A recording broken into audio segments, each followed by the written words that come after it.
Olá, quarto ano, boa tarde. Hoje nós teremos aula de geografia. Nós vamos falar sobre a diversidade da cultura brasileira. Falaremos mais especificamente da nossa culinária. Então, preparem um livro de geografia na página 28 e 29. Coloquem a data de hoje. Hoje é dia 22/6. Antes de nós explorarmos as páginas 28 e 29, nós assistiremos um audiovisual que fala um pouco da culinária brasileira, recebendo a influência dos vários povos que aqui chegaram. Então prestem bastante atenção, que nós debateremos o vídeo lá na nossa aula online.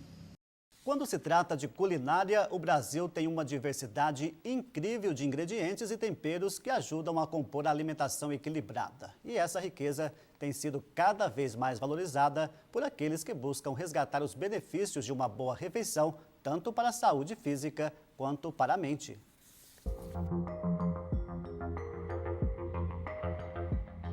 Uma diversidade de cores, sabores, aromas e origens. Assim surgem os ingredientes da nossa cozinha. Ao longo do tempo, a mistura étnica e de preparos apimentam, realçam o sabor e valorizam a culinária brasileira.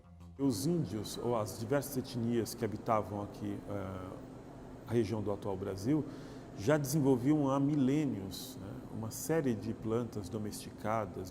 É o caso, por exemplo, das farinhas, né, a farinha de mandioca, toda a transformação da mandioca, uma tecnologia bastante sofisticada, ao contrário do que a gente costuma pensar, que até hoje são extremamente importantes para a nossa alimentação.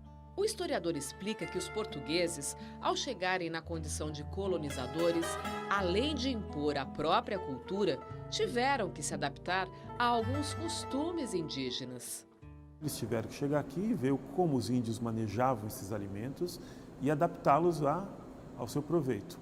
Enquanto os indígenas caçavam espécies que até hoje a gente ainda reconhece, capivaras, tatus, algumas espécies de porcos selvagens, como o cateto, os animais domesticados foram todos trazidos pelos portugueses, como é o caso da vaca, do porco e do frango.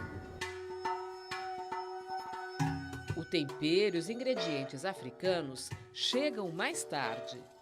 Os alimentos que nós identificamos como africanos foram trazidos pelos portugueses e lentamente eles começaram a ser adaptados pelos próprios africanos ou pela própria culinária brasileira, como é o caso do inhame, do quiabo e talvez o exemplo mais clássico, o azeite de dendê, que tem uma importância fundamental na culinária baiana.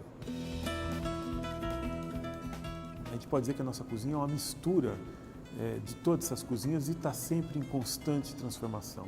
Eu acho que as sociedades modernas têm perdido um pouco essa conexão de comer juntos, de resgatar a ideia da comida, de comer o que seus avós comiam, comer o que seus antepassados comiam. E hoje a gente percebe que tem havido um movimento muito grande de revalorização dessa ideia da comida como um aspecto central da cultura humana.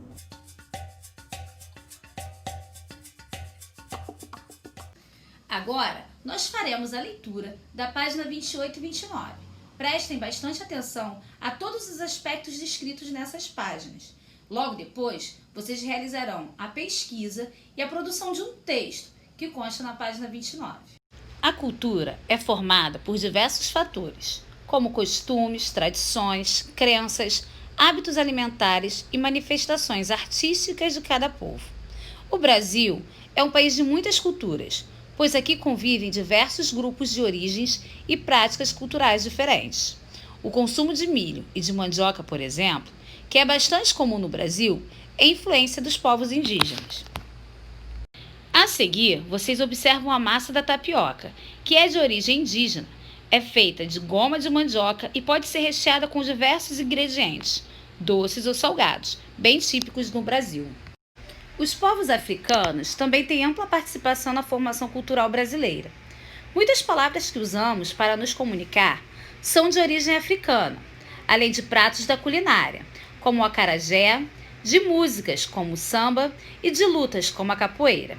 A capoeira é uma luta que pode ser praticada como jogo ou esporte, ao som de instrumentos musicais, como o berimbau e o pandeiro, que marcam seu ritmo. A seguir, vocês observam uma roda de capoeira no município de Rui Barbosa, estado da Bahia.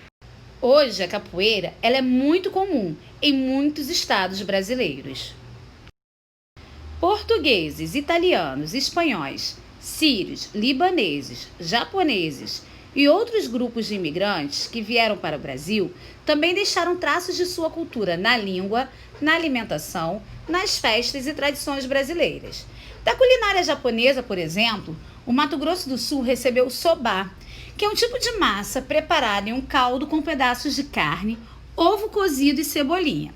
Os imigrantes japoneses trouxeram o soba para o Brasil durante o século XX. Os grupos de imigrantes da atualidade também somam aspectos de suas culturas de origem à nossa cultura nacional, já que compartilham costumes, tradições, manifestações culturais e hábitos alimentares de seus lugares de origem aqui no Brasil. Recebemos o ceviche da culinária peruana. O prato passou a ser mais conhecido no Brasil nas últimas décadas, quando a chegada de peruanos ficou mais intensa. A seguir, nós observamos as fotos do soba, que é um prato de origem japonesa muito apreciado no Mato Grosso do Sul, e o ceviche, que é um prato peruano, composto principalmente de frutos do mar, cebola e suco de limão. Lembrando que esses pratos também receberam fortes influências da culinária brasileira. Então, para fixar a matéria aprendida de hoje de geografia, vocês responderão às atividades da página 29. Utilizando as palavras que vocês observarem na página 29, vocês irão produzir no caderno de geografia, utilizando as palavras observadas na atividade anterior. Esse texto deverá falar principalmente sobre a diversidade da cultura brasileira. Vocês podem utilizar desde palavras do vocabulário até questões da culinária, da dança, do esporte, tudo aquilo que englobe a nossa cultura e as influências recebidas. Façam com bastante capricho o texto. Quarto ano, eu espero que vocês tenham gostado da nossa aula de hoje. Nos encontramos na nossa aula online. Um grande beijo e até a nossa próxima videoaula. Tchau, pessoal!